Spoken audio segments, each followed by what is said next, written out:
հաշվի առնելով, որ մենք հենց նոր տարվա գիշերը ունենալու ենք կրկին մեծ ծավալով տեղումներ, ամենայն հավանականությամբ սա նշանակում է, որ դեռևս հանգստի ժամանակ չունենք այս առումով եւ մեր տեխնիկան եւ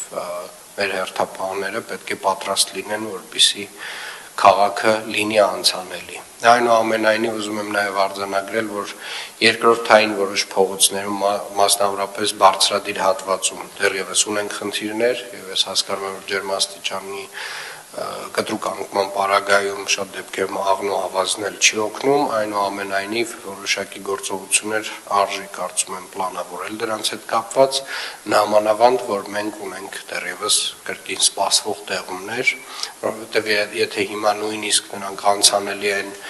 ունենք մեր կասառույց եւ որպեսզի թույլ չտանք այդ շերտը ավելանա, պետք է համապատասխան միջոցներ ձեռնարկենք։ Ընդհանուր ուզում եմ շնորհակալություն հայտնել մեր բոլոր ծառայություններին, բոլոր աշխատակիցներին, ովքեր որ 24 ժամյա ռեժիմով աշխատեցին եւ դեռևս կաշխատեն նաեւ գալիք տեղումների ժամանակ։